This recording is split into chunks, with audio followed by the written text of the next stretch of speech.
hoje, com muita honra, né, Valfredo? A gente conversa com Silvio Almeida. Olá, ministro, tudo bem? Tudo bem, obrigado pelo convite, uma honra estar com vocês. Ô, Valfredo, eu vou ter que falar uma coisa. Vamos chamar de ministro a entrevista inteira? Então, não. A gente tem de... né? A gente tem que ser sincero com você que está aí.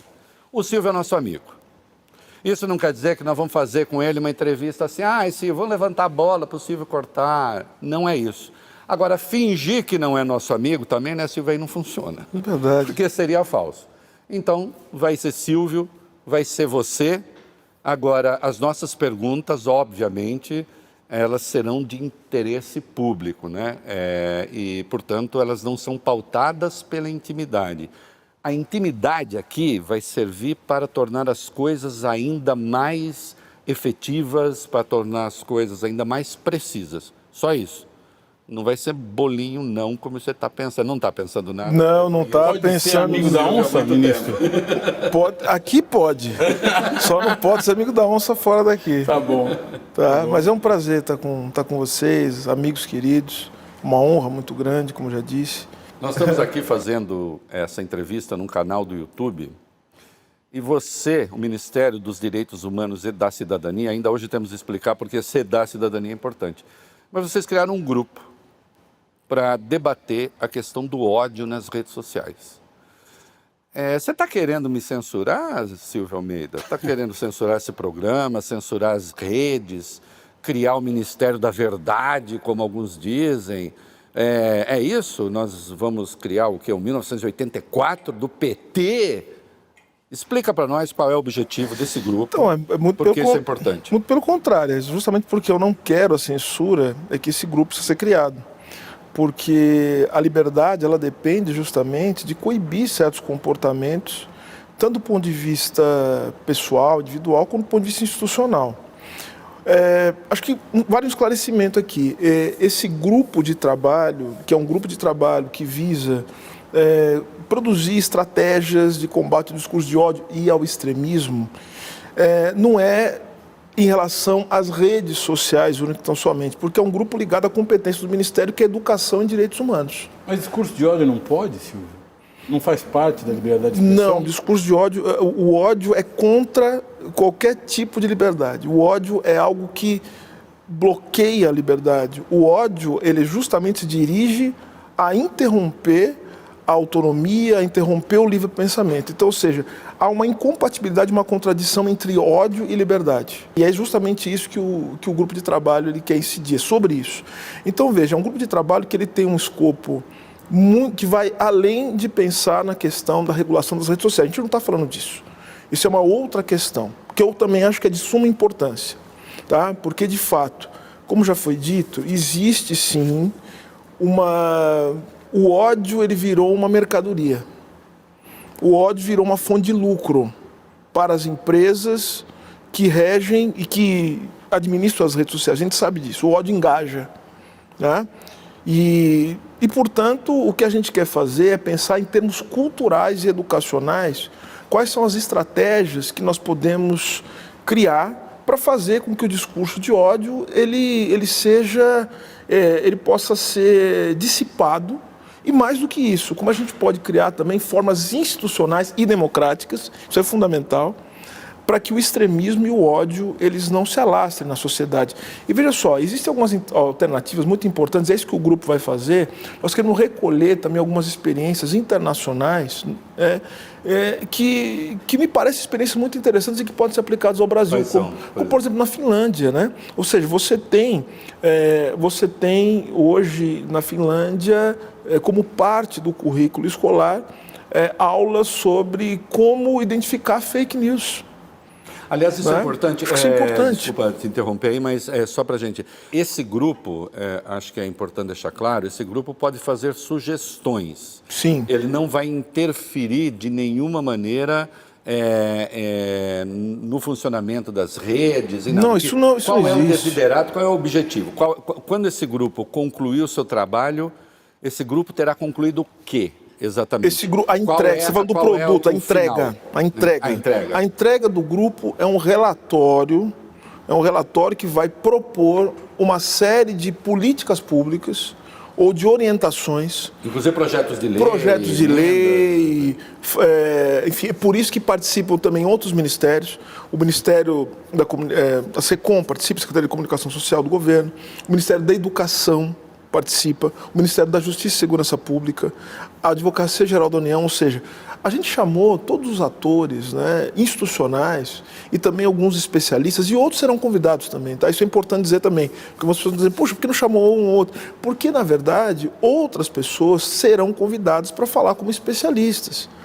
Serão convidadas também para opinar. Outros grupos sociais que são afetados pelo discurso de ódio também vão participar. Ou seja, esse grupo quer ser um grupo aberto, de tal sorte que nós queremos recolher aquilo que foi, as melhores experiências também, e também, a partir das múltiplas vozes, construir uma série de propostas que vão servir para que o Estado brasileiro se posicione em relação a isso. Porque, veja, o que está em jogo aqui, Valfrido e Reinaldo, é a democracia. Ou seja, a gente não pode... Que é o regime que nem tudo pode, né? Porque tem gente que acha que porque a democracia tudo pode.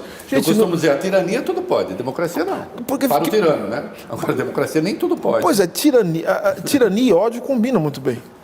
O que não combina bem é ódio e democracia. Ou seja, se a gente não estiver disposto a enfrentar esse problema...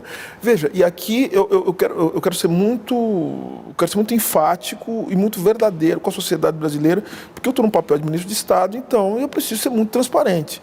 As propostas que vão vir, elas são também propostas em termos de reorientação cultural, o que só se faz em termos institucionais, que não adianta ficar levantando bandeira e tal, e querendo fazer, né, perorações morais. Ou seja, a gente precisa ter reorientação institucional. Então tem que ter projeto de educação, tem que ter projeto cultural. A gente precisa, portanto, incidir nesse campo, mas também precisa ter limite. Por isso que outros ministérios... É isso que eu queria te perguntar, você é um jurista. Claro, precisa ter limite. O ódio interdita o diálogo. E o diálogo é um elemento central da democracia. É isso que você acabou de dizer. Se eu não tenho alteridade de pensamento, e o ódio interdita a alteridade de pensamento, é evidente que eu não posso ter um embate democrático entre ideias, que é um pressuposto da democracia. Mas como é que você faz? Só fala, pode ser que alguns se percam. Só rapidamente, alteridade de pensamento. Depois Diversidade de pensamento. Várias ideias convivendo ao mesmo tempo, no mesmo lugar e de maneira civilizada. Como é que a gente faz? Porque nós vivemos há 1 ou 2 décadas um mundo em que no Brasil você tinha empresas de mídia que eram brasileiras e que se submetiam à legislação brasileira. Hoje nós temos administradores das redes sociais, que são empresas mundiais. Como é que você faz para regular isso no Brasil? Ou regular no Brasil um fenômeno que é mundial.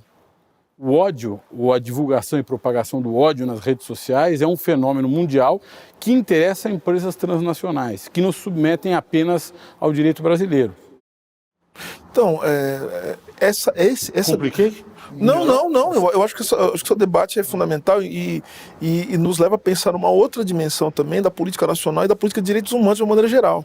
A política de direitos humanos é uma política nacional, mas que não se faz sem estabelecer uma relação direta também com uma política internacional.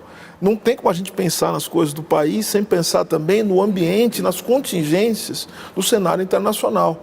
Então, veja, a gente pode começar um processo aqui de debate sobre essa questão do discurso de ódio e, mais uma vez, o papel desse grupo e do Ministério dos Direitos Humanos é incidir fundamentalmente nas questões de natureza educacional e cultural.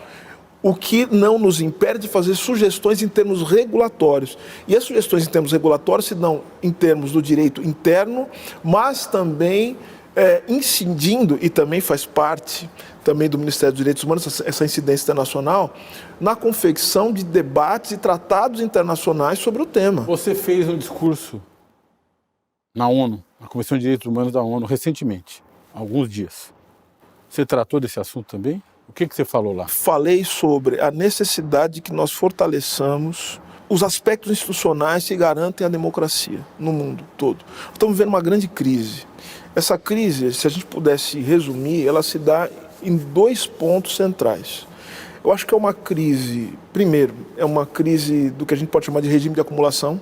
A gente não pode deixar tapar o sol com a peneira e dizer que nós estamos vivendo uma crise no capitalismo, uma crise da reprodução, né, do capitalismo mundial. E isso tem reflexos institucionais. Antes que algum idiota diga, um parênteses, né, isso não quer dizer, gente, que o capitalismo vai acabar amanhã. Quer dizer apenas que ele está vivendo uma fase de crise, Aliás, portanto, tem de se reposicionar. Isso aí. Exatamente, não.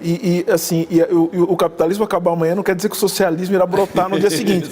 Inclusive, a derrocada... Apenas que as coisas podem se desordenar muito e ficar muito Exato. feias. A derrocada do capitalismo é a derrocada também das formas de vida que se reproduzem sobre o capitalismo. Isso. O que significa, então, que sem alternativas, projetos, outras coisas, o colapso é o que se apresenta diante de nós. A democracia como um braço da cultura capitalista. É nesse ponto que eu queria chegar. A crise do regime de acumulação, ela cria também uma crise nos modelos institucionais, uma crise no que a gente chama de democracia, que é essa palavra que a gente sabe dizer muitas vezes o que não é, mas não sabe muito bem dizer o que é.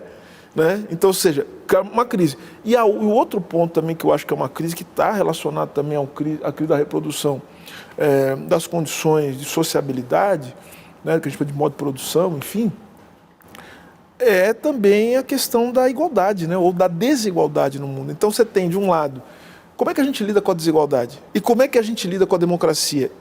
E sabe onde isso para? Para na questão de como é que a gente mantém o mundo em ordem, né? Porque tem gente que está disposta, inclusive, a abrir mão da democracia para viver um pouco de ordem. Veja o que aconteceu na pandemia, né? Olha só. Sim. Então esse é o nosso grande dilema. Como é que a gente vai fazer? E nesse meio tem a questão central. Como é que a gente pensa na questão dos direitos humanos a partir dessa grande crise? Porque a gente já sabe quem serão os condenados da terra, né? Como dizia o Frantz Fanon, né? A gente já sabe quem serão os deserdados do mundo. A gente já sabe quem é que vai pagar o pato diante desses conflitos que estão cada vez mais se agudizando. A guerra que está acontecendo, a guerra na Ucrânia, é um capítulo disso. Mas isso tende a piorar. Então, o nosso grande dilema é o seguinte: como é que a gente faz para pensar formas de reordenação do mundo? Quando se fala das pessoas que importam, o que isso significa em termos de direitos humanos e aí sim, e da cidadania? E aí eu quero que você fale também do nome do Ministério. Deixa eu só completar essa pergunta. É possível decretar a igualdade, como faz a Constituição? No fim do dia, a Constituição tem um imperativo de igualdade. Há um imperativo de igualdade na Constituição, ou seja, a Constituição manda que haja igualdade no Brasil. É possível? Vou lembrar a frase que está num livro muito controverso, escrito no século XIX, por um homem bem barbudo, que ele diz assim: a revolução não se faz por decreto, nada se faz por decreto. Assim, ou seja... Esclarece quem é o barbudo, porque vai que a pessoa imagina. Um homem chamado Karl Marx, né? Está no livro O Capital. E ele fala isso, ou seja, não se faz revolução por decreto. O que ele quer dizer com isso? Ele quer dizer o seguinte, que na verdade o direito, as instituições, elas se levantam a partir de formas de sociabilidade, de relações sociais que são conflituosas. Ou seja, e as instituições, elas são fundamentalmente o resultado desses conflitos que se cristalizam, né, de tal sorte que você consegue criar, vamos dizer assim, formas de contenção, né, dos conflitos para que eles não sejam tão agudos que possam destruir a sociabilidade. Mas veja só, agora indo para o ponto que colocou o Reinaldo, quando se afirma vocês são importantes e valiosos para nós e nomina certos grupos sociais, ou então quando você diz vidas negras importam, não quer dizer que outras pessoas e outras vidas não importem. É afirmar a importância de grupos de pessoas que nunca tiveram a importância. Né? E que agora nós estamos dizendo o seguinte: agora vocês importam, a vida de vocês também é valiosa. Então nós vamos proteger a vida de vocês, tal como a vida dos brancos, dos heterossexuais, ou seja, das pessoas cis, heteronormativas, como elas são protegidas. Então a vida de vocês importa. Agora, veja, eu comecei o meu discurso de uma maneira, assim, acho que muito emblemática, né? No sentido de afirmar a importância das pessoas de uma maneira geral. Eu comecei assim, se vocês puderem lembrar: trabalhadores e trabalhadoras do Brasil, vocês existem e são valiosos para nós. Trabalhadores e trabalhadoras do Brasil. Ou seja, o que eu quis dizer é que as pessoas que estão à margem do mundo, as pessoas que estão sendo discriminadas sistematicamente, né? Não quero dizer que é uma pessoa que foi alvo de um ato de preconceito. As pessoas que sistematicamente são discriminadas, que sistematicamente são violentadas, que institucionalmente são assassinadas, que são escanteadas, que estão morrendo, que estão sofrendo privação, que essas pessoas importam. E que eu, como ministro de Estado, num governo eleito democraticamente, com as expectativas que esse governo carrega do presidente Lula, quero dizer às pessoas que essas pessoas importam e são valiosas para nós. Foi isso que eu quis dizer, no fim das contas. E quem afirma, por exemplo, aquelas camisetas 100% negro, vidas negras importam, está querendo dizer a mesma coisa. Está querendo afirmar o seu valor diante de um mundo que não lhes dá valor. Esse é o ponto. Nós vimos, um pouquinho antes das eleições, algumas pesquisas que tentavam identificar o que era o bolsonarismo, ou as pessoas que tinham se convertido, ou que votavam no Bolsonaro. E muito tinha a ver com o que a gente chama de identitarismo, ou seja, com o que aquelas pessoas entendem como um desvio do padrão e associam esse desvio do padrão ao progressismo, à esquerda. E muita gente que votou no Lula, um dia votou no Lula, deixou de votar e passou a votar no Bolsonaro porque acreditava que havia uma política, ou poderia haver uma política de Estado que de alguma forma privilegiasse aquilo que essas pessoas entendiam como um desvio do padrão. O que normatize aquilo que elas entendem ser um ser desvio. De padrão. Desvio do que é o tradicional e que deveria ser... ou seja, para traduzir em miúdos, quer dizer, são famílias que têm no seu seio homossexuais, lésbicas, enfim, a população LGBT está disseminada no país inteiro, nas famílias brasileiras, como em todos os lugares. Uma população que é aceita pelas famílias, mas que as famílias não querem ver de alguma forma, ou parte das famílias, aquelas que se diziam bolsonaristas, não quer ver incluída numa política de Estado. O que você tem a dizer sobre isso? Tenho a dizer que esse discurso, esse discurso ele tem que ser visto na sua origem, né? Esse tipo de postura. Vou falar de um lugar que eu sei que vocês dois entendem muito bem, né? Porque estudam, são especialistas. O Valfrido, um dos grandes advogados de direito empresarial do Brasil, direito econômico, né? O único especialista até aqui é o Valfrido, eu não sou especialista. Você é um jurista, você é um estudioso. Você é um Budsman da Constituição. Você é um estudioso do tema e as suas origens também mostram que você conhece isso. Eu quero jogar isso para o campo da economia política. Esse tipo de discurso ele começa a ser gestado nos Estados Unidos desde os anos 50, né, como uma forma de reação ao estado de bem-estar social. Ou seja, o que a gente chama de conservadores, que depois vai dar aqueles paleoconservadores, esses caras já começam a se organizar, né? Já desde o final dos anos 50, eles ganham muita força em meados dos anos 70. Né? Então, qual que é o grande adversário desses conservadores ou neoconservadores? A época, no contexto, é a chamada contracultura, né? Porque a partir do momento que você começa a ter a crise, né, do modelo do Estado de bem-estar social, e você começa, e crise do capitalismo, como o Renato falou, é a crise das formas de sociabilidade, é a crise dos parâmetros morais, né?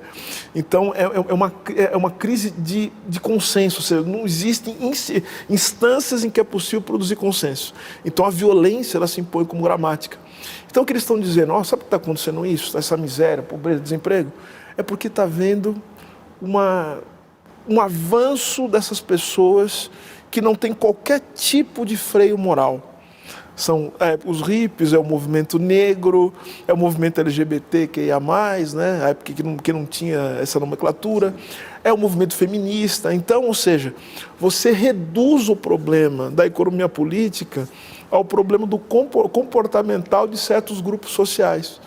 Ou seja, o que a gente está vivendo no Brasil, né, de maneira tardia, o que a gente viveu no Brasil, é o resultado disso também. O que também está nos Estados Unidos, o que também está acontecendo na Europa. Então eu diria, sem pestanejar, Valfrido, o que a gente chama de bolsonarismo, vamos dar o nome aos bois, é fascismo.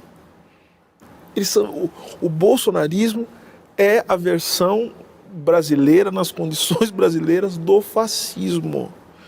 Em sendo assim, como todo fascismo, ele é identitário, no sentido da palavra. essa ideia de identitarismo, que é identificado à esquerda, e a gente pode falar disso depois também, porque a gente pode depois definir o que é identitário, mas essa afirmação de uma identidade, que é uma identidade que se coloca em contradição com outras que são vistas como deletérias, isso é coisa da extrema-direita, não é originalmente da esquerda. A extrema-direita que é identitária. Porque a gente tem que fazer uma seguinte divisão. Uma coisa é refletir sobre o que é identidade. Outra coisa é a fixação na identidade, como se a identidade ela fosse a causa e não a consequência. O que é um problema também das esquerdas, que a gente pode falar depois. Tá?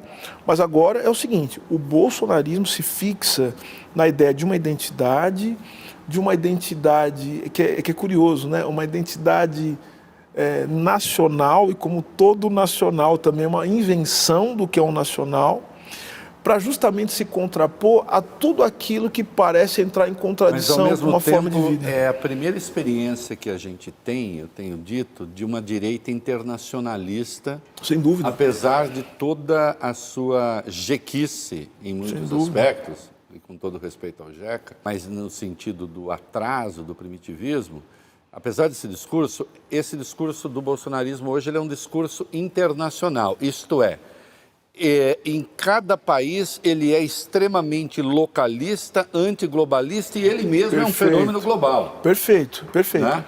Mas assim, vamos lá. O que você falou é muito interessante, que volta aquele começo do nosso papo. A gente não entende o que cada vez que o Silvio fala que eu falo algo interessante, eu fico feliz, porque eu sempre falo assim, ele vai me achar idiota. Não, mas é verdade. É muito interessante. Não é verdade que eu te acho um idiota, nunca vou achar. É verdade que eu te acho muito interessante e que a reflexão que vocês colocaram a partir de uma pergunta do Valfrido. Não se entende o fenômeno... os fenômenos nacionais, se a gente não entender também a relação com o contexto internacional. Ou seja, o Brasil sempre foi um país atravessado por 3 tendências estruturais, que eu sempre falo isso. O Brasil sempre foi um país atravessado pela dependência econômica, pelo autoritarismo, né? A gente pode discutir depois o que é isso, e o racismo. Então não é novidade. A questão é como essas formas se apresentam diante de nós e como elas geram as crises que geraram. Então tem que ter um ambiente internacional para isso. Então eu diria que o bolsonarismo ele é uma espécie de manifestação nacional de um fenômeno internacional que é justamente essa ascensão das extremas-direitas na esteira daquela crise que nós falamos agora, que começa com o regime de acumulação, mas que atinge também as formas institucionais que foram produzidas no pós-guerra. Os críticos dessa tese do fascismo, seja o fascismo aqui, seja os fascismos localistas na Europa, dizem assim, a palavra não cabe, porque o fascismo também é um modelo econômico, o fascismo é um modelo de Estado centralizado, o fascismo é um jeito de organização, em suma, do poder político, é uma estética. Então, isso não seria fascismo, seria outra coisa. Eu pessoalmente, não compartilho dessa tese, porque eu acho que o fascismo também é um conjunto de valores. E ainda que a gente não tenha o Estado centralizado do fascismo, a gente tem um conjunto de valores que me parece, de fato, muito próximo do fascismo.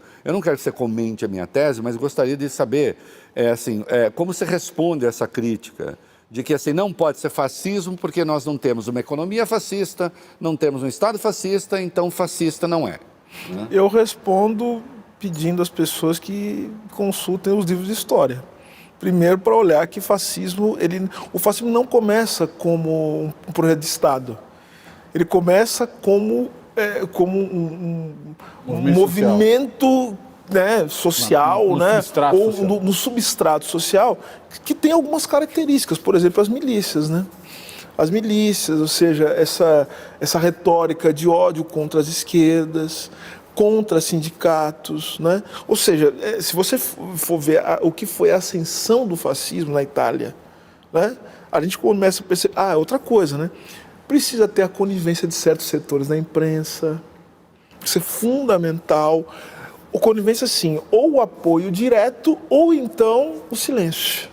Diante das violências que são praticadas contra grupos sociais ou econômicos que, de alguma maneira, são contrários a certos interesses hegemônicos. Né? Então, ou seja, quando os fascistas na Itália, os camisas pretas começaram a entrar em sindicato, a quebrar tudo, a matar gente, teve gente que ficou quieta. Inclusive, tem o apoio também de certos setores da economia. Né? O apoio dos industriais italianos ao fascismo, acho que a fina indústria, né? Isso aí é algo que está nos livros de história. E está num livro fantástico, M, o Filho do Século, do Scurati, que é espetacular, que demonstra como é que o Mussolini ele começa a se aproximar dos deserdados. Ele começa a se aproximar dos derrotados da guerra, daqueles que não tinham nada. É o ressentimento. E sabe por que nós não temos nada? Nós não temos nada por causa dessas elites que estão aí condescendendo o tempo todo com os nossos inimigos, que é rigorosamente o discurso que a gente tem hoje do bolsonarismo, né? Dos bacanas que estão sempre ligados aos comunistas e à elite. E é isso, é o sentimento de rancor. É um discurso que ao mesmo tempo que é um discurso anticomunista, antissocialista, mas é também um discurso antiliberal. Ou a afirmação de dois grupos. Um grupo que não tem nada, para quem a democracia não deu nada, que continua miserável, passando fome, sem casa, sem futuro, sem escola, e um outro grupo que acha que paga a conta de pessoas que não... Para quem a democracia também não tem o menor interesse. As pessoas não precisam de democracia. Aliás, a falta de democracia é muito importante para que elas consigam impor, né, de maneira violenta as suas vontades, ou seja, os seus interesses. Né? Agora, deixa eu fazer um pequeno desvio. A sua forma de vida. Posso? Deve. Você falou de racismo. Você falou do racismo, você falou dos Estados Unidos, dos anos 50 e 60 nos Estados Unidos. Você não acha que o antirracismo no Brasil é cordial demais? Não acho mesmo. Sabe por que eu não acho? Comparado com não acho. Panteras Negras? Não acho. Porque o Estado brasileiro é de uma violência, de uma sofisticação. Porque se não fosse o movimento negro aguerrido, sofisticado, eu, por exemplo, não estaria aqui. Você imagina uma cena como daquela do Black Lives Matter, na época dos protestos de 2020, que um policial vai se ajoelhar junto com o manifestante, embora teve repressão lá. Mas aqui no Brasil isso não teria a menor chance de acontecer. O Estado brasileiro é violentíssimo, é um Estado que é muito infenso à democracia. Então o movimento negro teve não só que resistir, não só que lutar, não só que, enfim, bater de frente, mas teve também que compor uma série de estratégias políticas para poder sobreviver e permitir, por exemplo, que pessoas como eu chegassem onde eu cheguei. Então o que você está dizendo é que os Panteras Negras no Brasil, dentro do Estado brasileiro, seriam dizimados no primeiro dia? Não foi isso que eu disse. E nem diria isso. Por quê? Porque a luta antirracista, ela é uma luta que se desenvolve a partir dos desafios que se impõem pela história, pela contingência. Então, certamente, os Panteras Negras, com tudo aquilo que eles foram capazes de fazer, a inteligência que eles foram capazes de mobilizar, assim como o movimento negro brasileiro também o fez, porque a tua pergunta primeira também nos leva a pensar o seguinte: será que a gente não deveria dar mais valor para o movimento negro brasileiro que me trouxe até aqui, por exemplo, que permitiu que eu estivesse até aqui? Não perca o fio. Te trouxe até aqui por quê? Me trouxe até aqui porque desenvolveu estratégia de sobrevivência e de luta que conseguiram fazer um homem negro e as mulheres negras que estão até aqui chegarem em certos patamares que não teriam sido possíveis diante da violência histórica do Estado brasileiro. O Estado brasileiro é um Estado violento, é um Estado racista. Tá, não perca o fio, volta aí. Eu só queria saber como você... Não, acho que é importante dizer isso. Então agora é o seguinte, eu acho que a luta antirracista ela se desenvolve a partir de uma série de estratégias que vão da negociação ao conflito direto. Né? Então eu acho que o Brasil, ele também teve a sua dinâmica de estratégia de conflito aberto. Falando de racismo e posições de poder, você, ministro de Estado, ainda é vítima do racismo estrutural? E aqui um livro que é um clássico, me parece ter uma edição nova para sair, está no forno, né? Vai sair, logo, logo. E Valfrido, e antes, sem perder a pergunta, não podemos perder a pergunta. Claro. O que é, afinal de contas, O tal do racismo o tal do estrutural. racismo estrutural? Porque até hoje, para muita gente, isso não Teu está livro. claro. Porque, assim... Vai que você esqueceu. eu vou Vai que eu esqueci, vou procurar aqui. eu vou traduzir para você.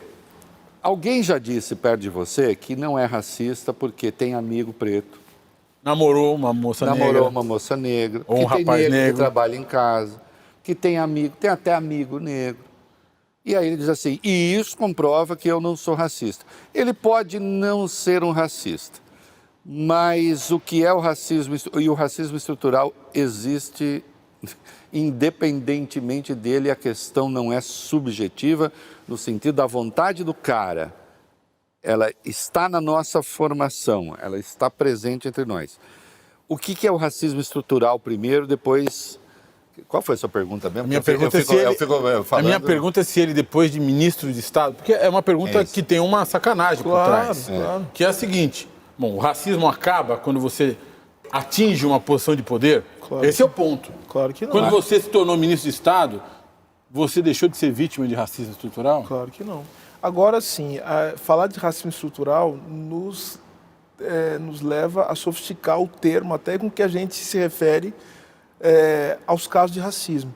Então, veja, falar de racismo estrutural retira a palavra vítima e culpa.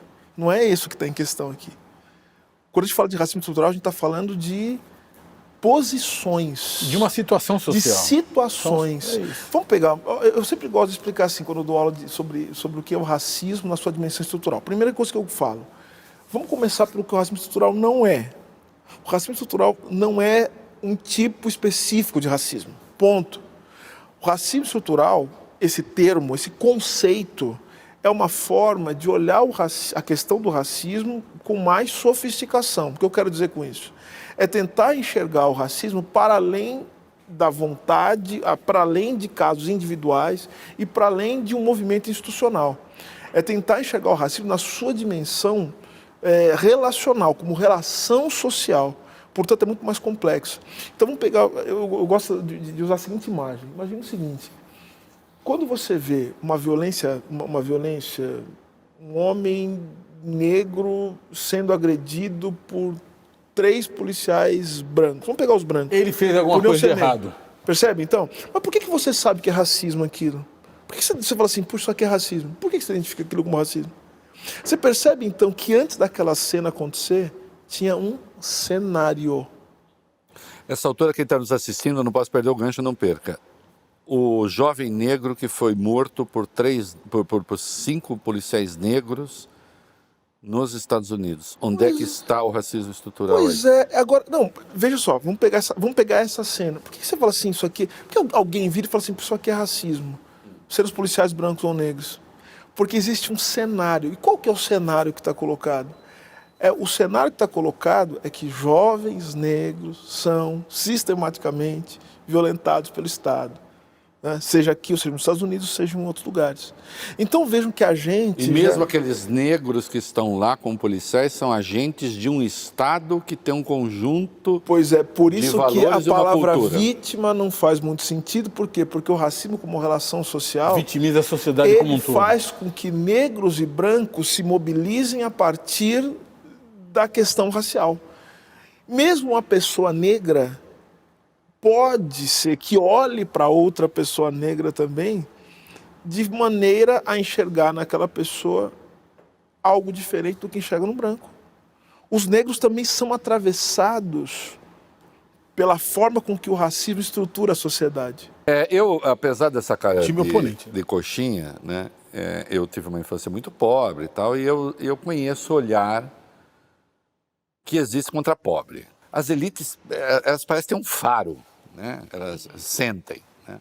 Eu acho que eu já perdi isso, né? Até porque põe óculos, fica com esse arzinho arrogante, falando... Essa boina. Essa boina. Mas eu sei qual é o olhar contra pobre. Eu não posso saber qual é o olhar contra negro. Por mais que eu queira saber o que é ser negro, eu não sei. Eu sei tudo que se pode produzir a respeito, que se pode ler a respeito, mas eu não sei em mim.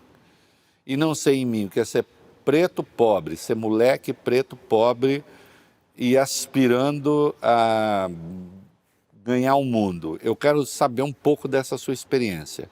Algum momento na sua infância, tal, juventude, você olhou e disse assim, estão olhando para mim porque estão olhando para minha pele, apenas porque eu sou quem sou. Não, independentemente do que eu diga, independentemente do que eu seja. É por ser Ou do quem que eu sou, sou, o que eu pareço ser. é por ser quem sou. Mas assim, é por ser quem sou, simplesmente. claro, porque claro. O que eu pareço ser é da cabeça dele. Claro, claro. Agora, o que eu sei de mim é a cara que eu vejo no espelho. Agora, o outro vê outra coisa. Né? Eu queria saber qual é isso, que sentimento. Sobra raiva, sobra ressentimento, sobra orgulho de ter superado? Então, eu acho que eu sou um caso... eu sou um caso, eu não sei se é excepcional, mas eu tive muita sorte. Sorte, é sorte, não tem sorte ou é orixá, né? Eu acredito mais que é orixá. Acreditamos, né? E Exu, né? Eu tive... Vocês sabem que vocês vão ter que explicar isso, né? Porque... Ou não. Não. Explicar nada. Vamos, porque o cara que está lá quer saber. Né? O cara que está lá quer saber. Mas a questão é a seguinte, eu tive uma família que desde o começo me preparou, né, para enfrentar algumas coisas. E também eu acho que eu cresci dentro de, vou usar esse termo de novo, né, dentro de uma sociabilidade negra muito forte. Né? O que eu quero dizer com isso? Eu cresci dentro de uma lógica que permitiu as famílias negras desenvolverem certas estratégias de sobrevivência. Estou falando aqui samba, futebol e macumba, assim, foram as minhas... Onde isso? Na Zona Norte de São Paulo, em São Paulo. A minha família sempre foi uma família muito ligada ao samba, né? Ou seja, meu avô foi um dos fundadores, né, da escola de samba Vai Vai. Então, você tem forma de sociabilidade. A escola de samba não tem esse nome à toa. Né? Então, você tem vida comunitária. Você é corintiano, Silvio? Sou corintiano. Oh, meu Deus. Meu pai... Então, o futebol eu também... Eu sentia isso de algum jeito. Então, e o meu pai também, ele assim, acho que o futebol, ele também... Ele traduz uma vida comunitária muito forte. As religiões matriz africanas também. Eu acho que tem um outro detalhe na minha família também que eu acho que faz toda a diferença, que é o fato de que, isso é uma longa história, não sei se vocês conhecem a história, mas o meu bisavô, já contei histórias várias vezes, né? O meu bisavô, ele estava numa pilha de corpos, né? Que ia ser cremado, acho que eu não contei essa história para você, né? Em 1918, gripe espanhola. Um homem estava... Acharam que ele tinha morrido. Exatamente, tinha uma pilha de corpos que ia ser cremada na faculdade, era a antiga faculdade de odontologia de São Paulo, na Três Rios, onde depois virou o Conservatório Livre de Música, era ali a faculdade de odontologia e farmácia. Né? E eles colocavam os corpos ali para ser cremados. A pilha começou a mexer. Puxaram, era um rapaz que estava vivo, que tinha vindo de Campinas. Esse rapaz se curou tal, e começou a trabalhar ali, ficou muito querido, começou a trabalhar ali como ajudante de serviços gerais. Conta a lenda de que ele teria feito o curso de odontologia. Eu tenho documentos, né, um recorde do Jornal da Tarde, de um antigo diretor da faculdade, falando do meu bisavô, e dizendo que ele teria estudado lá. Bom, ele se casou, continuou trabalhando ali na faculdade, depois virou faculdade de Direito, faculdade de Odontologia da Universidade de São Paulo, né, a partir de 34, né, 36, né? E ele teve 3 filhos. Uma das filhas dele se casou com outro rapaz da Bela Vista, que era filha também de um outro Alexandre, né? O nome desse meu bisavô era Alexandre. Se casou com esse rapaz gostava muito de samba e tal, e dentro da casa dele é que se fez a ata de fundação do Vai Vai, né, da escola de samba. Eles se casaram, só que esse meu bisavô, que foi encontrado na pilha de corpos, né, ele virou, falou assim, ele era um sujeito muito enérgico, falou assim, você quer casar com a minha filha? Então você vai precisar ser um cara sério a partir de agora. Falou, tá bom, então você vai começar a trabalhar aqui comigo. Ele começou a trabalhar na faculdade de odontologia. Teu pai? Quando meu avô... Não, esse aí é o meu avô. E aí o meu bisavô morreu, e o meu avô, que seria meu avô, depois teve 5 filhos, um deles meu pai, ele acabou ficando no lugar desse meu bisavô como o ajudante de serviços gerais da Faculdade de Odontologia da Universidade de São Paulo.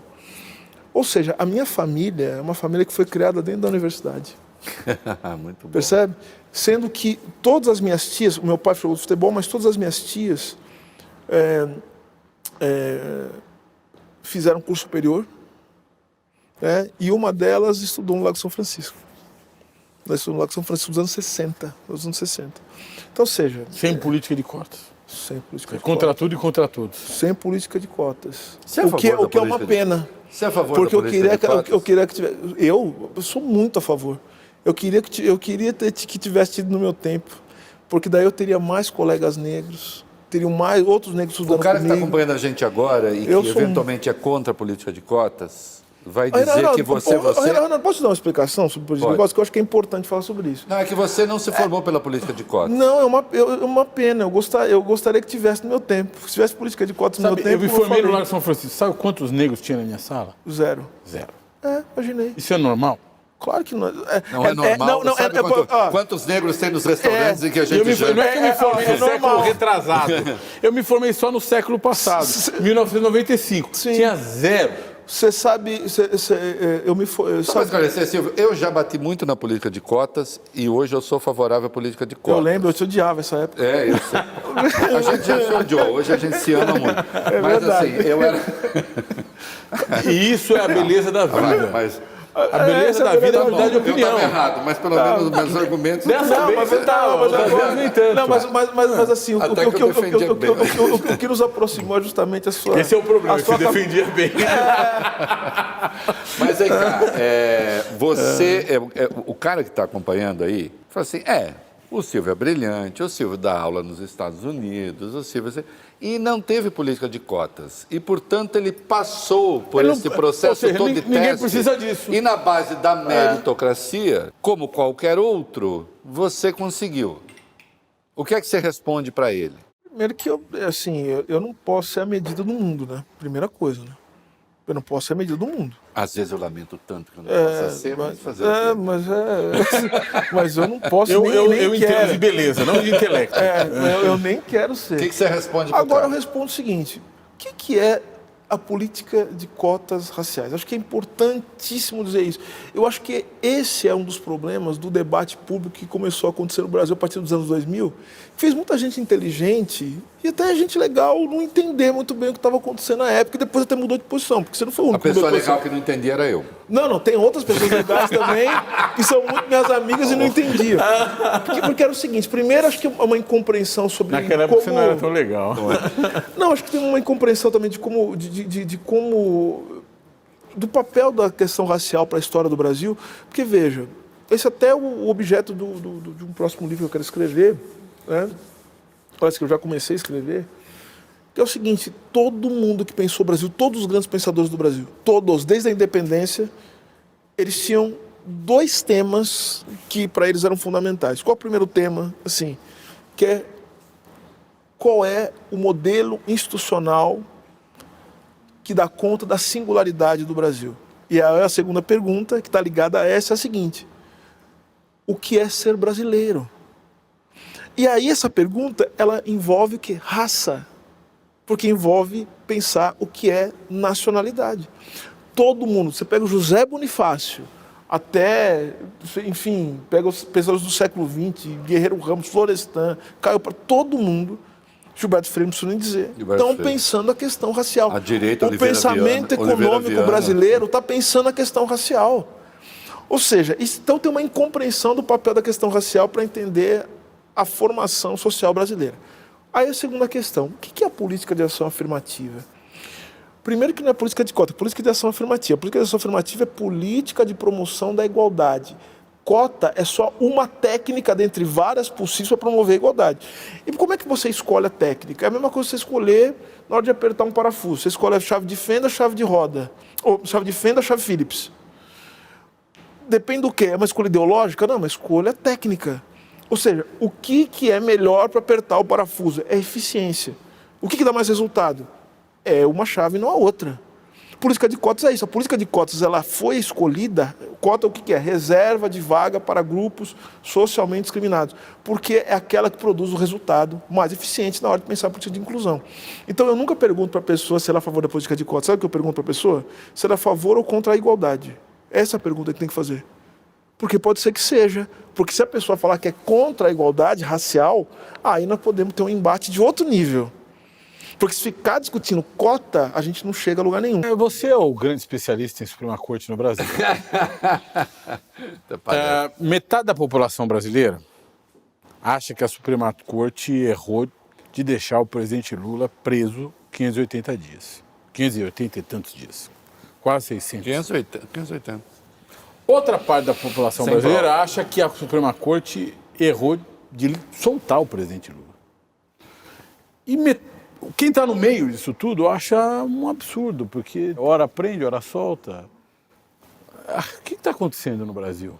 E aqui, é importante deixar claro, nós estamos diante de um jurista, não de um especialista em antirracismo. Isso é um pedaço do problema do sistema de justiça. Tem outros aspectos. Eu acho o seguinte... O jurista que, aliás, aparece na lista de... cotados para o Supremo Tribunal Federal. Eu acho que o absurdo, é um absurdo da prisão do presidente Lula, é o resultado já de um sistema de justiça que funciona de uma maneira absolutamente equivocada. Eu vou explicar por quê. Para se chegar à condição de prender um presidente da República, e mais do que isso, né, de se permitir que uma parte expressiva do sistema de justiça funcionasse como funcionou, com essa operação Lava Jato, que nós já sabemos agora do que se trata. E você foi um dos primeiros a demonstrar isso, né, com suas obras. Foram, né? Fomos os três. A demonstrar o que significava essa operação. Aliás, eu sou meio grato a elas, porque a operação, porque ela nos uniu de algum jeito, né? Pessoas tão diferentes. Não, porque, veja, Nós somos tão diferentes assim? Não, de áreas diferentes. Entendi.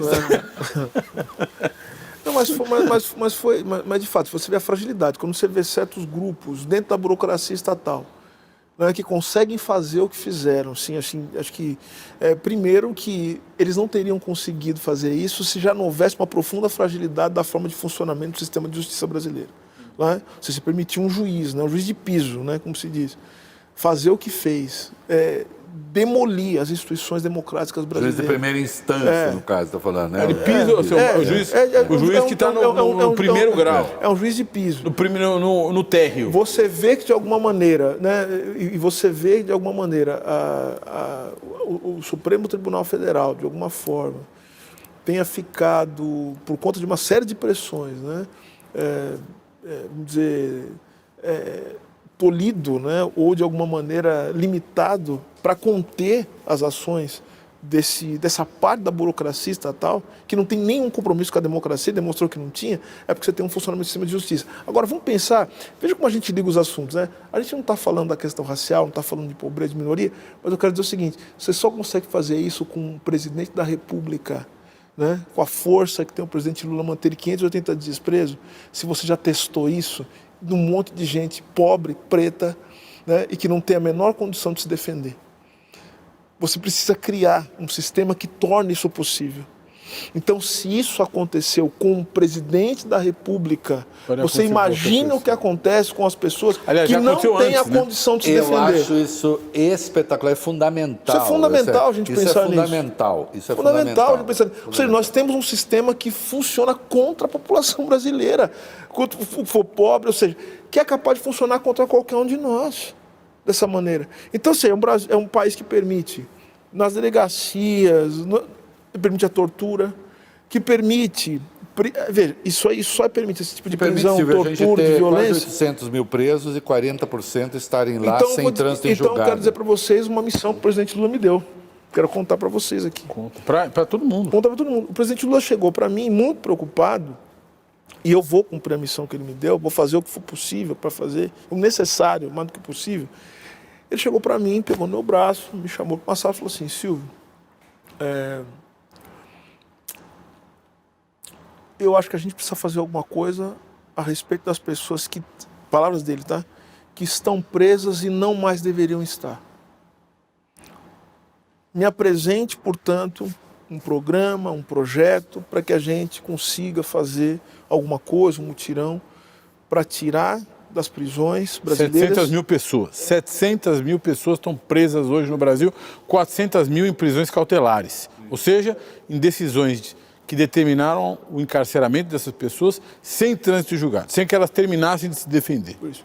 Pessoas que estão presas que já cumpriram pena, pessoas que estão presas não precisariam estar, né? Justamente porque a prisão ela se impõe como última ratio. Né? Então, ou seja, é preciso fazer um negócio desse. Ou seja, se eu sou ministro dos Direitos Humanos, eu preciso olhar para isso, eu preciso fazer alguma coisa. Porque, olha, quem conhece o mínimo de criminologia, sabe como é que funciona a lógica da ocupação dos territórios pelo crime, sabe muito bem que o que acontece dentro das prisões, a lógica da organização das prisões, ela não vem das periferias para a prisão, é o contrário, vai das prisões para as periferias. É isso que acontece. Essa lógica de violência. Quem está acompanhando a gente precisa saber que o encarceramento que se promove no Brasil fortalece o crime organizado em vez de enfraquecer. Fortalece o crime organizado, a violência. Recrutamento. Fortalece a violência. É o contrário daquilo que parece óbvio.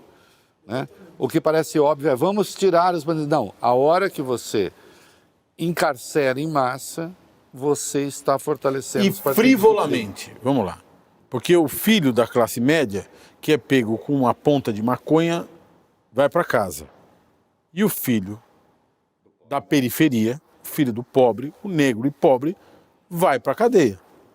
E aí ele é recrutado pelas organizações criminosas que o transformam em assassino e que o transformam num soldado das organizações criminosas. De sorte que você tem um Estado que acaba sendo um Estado gerador da máquina do crime, o que é um negócio absolutamente... Eu acho que o sistema de justiça envolve outras coisas também. A gente tem que falar, quando for o sistema de justiça, tem que falar dessa questão, mas tem que falar também sobre regulação econômica.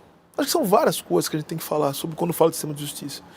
Então, falar de sistema de justiça é falar como é possível criar um ambiente social, né, em que comportamentos violentos, conflitivos, comportamentos que de alguma maneira levem à deterioração das condições das pessoas, como eles possam ser limitados. Acho que o sistema de justiça é isso. O sistema de justiça é o locus da absorção dos conflitos sociais.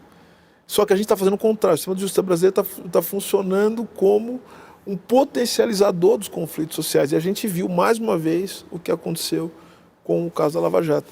E me preocupa muito, né? Ou seja, eu acho que o que a gente precisa fazer nos próximos tempos não é combater o que foi a Lava Jato, mas o lavajatismo, que eu acho que esse aí ainda persiste. E a gente precisa isso não pode acontecer. Que implica o ódio ao Estado, o ódio a políticas públicas, o ódio à política, o ódio à política. Vamos usar um termo que parece estar superado, mas o Valfredo vai gostar porque eu sei que ele é, do ponto de vista das convicções ideológicas, ele é desse pessoal. Que é contra isso, né? O entreguismo. Isso. É um agente entreguista que não gosta do Brasil, que quer destruir a capacidade do Brasil ser um país soberano. As nações competem. A gente parece que esquece disso. É isso. É uma gente que não liga para pobre, que não liga para preto. Não é? Vamos lá, o lavajatismo também se alimenta desse ciclo de violência histórico no Brasil contra as populações mais pobres. E a gente já passou por isso hoje, mas agora num outro diapasão aqui, numa outra perspectiva. Né? A ideia assim de, esse Ministério dos Direitos Humanos, ele não se ocupa de mim, ele só se ocupa dos outros. Como é que a gente faz com que política de educação é necessária para que se entenda os direitos humanos como um valor que beneficia o conjunto da sociedade e não apenas uma forma na cabeça de alguns de privilegiar determinados grupos? Porque tem essa... Não adianta, eu sei a resposta. Como é que isso chega às pessoas? Falta um processo de educação, de informação. Acho que falta muito. Esse é um dos papéis. Bom, o grupo que nós começamos a falar do grupo de formulação de estratégia contra os discursos de ódio e contra os extremismos, né? Justamente, nós precisamos de uma estratégia de educação em direitos humanos.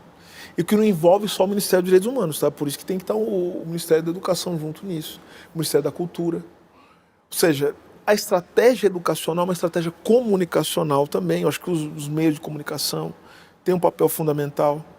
Acho que as redes sociais, a gente tem que ser muito sincero, muito claro, né? Enfim, nisso, tem um papel central em relação a isso. Então, até as formas de obtenção de lucro com base no engajamento, né, e com o extremismo, com ódio, vão ter que ser revistas. A gente vai ter que ver esse negócio de algoritmo. Né? Como é que está sendo feito esse negócio? Eu acho que a gente vai ter que ter um debate mais sério sobre democracia. E isso é debate educacional, tá, Reinaldo? Não é... Porque, assim, educação, vamos lá, educação não é simplesmente você pegar, mudar currículo e mostrar para as pessoas o que elas têm que aprender ou não. Educação, ela envolve também uma reorientação, até do ponto de vista político. A gente precisa colocar limite nas coisas. Educar envolve dizer o seguinte, o que as pessoas podem fazer, mas também o que as pessoas não podem fazer. Né? Então, acho que é isso. É uma estratégia comunicacional. E outra coisa, você sabe que direitos humanos faz parte do rol dos direitos humanos? Sabe qual é o maior programa de direitos humanos que a gente tem no Brasil? Sabe ou não? Sabe? É o SUS. É o Sistema Único de Saúde. Sabe qual outro grande programa? É o SUAS, é o Sistema Único de Assistência Social no Brasil. Num dado momento aqui você disse o fascismo é identitário, né? A extrema-direita é identitária. Né? Eu queria só que você esclarecesse um pouco o que você quer dizer com isso. E aí eu quero entrar na crítica ao identitarismo que se faz hoje, que muita gente diz, isso mais afasta o conjunto das pessoas de determinados grupos militantes do que aproxima. À medida que você tem algumas afirmações extremamente identitárias, isso vira quase um bolsão, um nicho que se isola do resto da sociedade.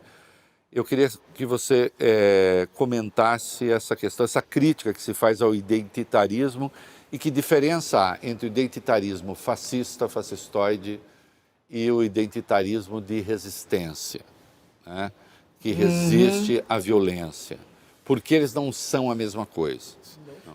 É o seguinte, primeira coisa, geralmente o que está acontecendo muito agora é que uma crítica que eu considero muito legítima a essa hipostasia, essa fixação na identidade.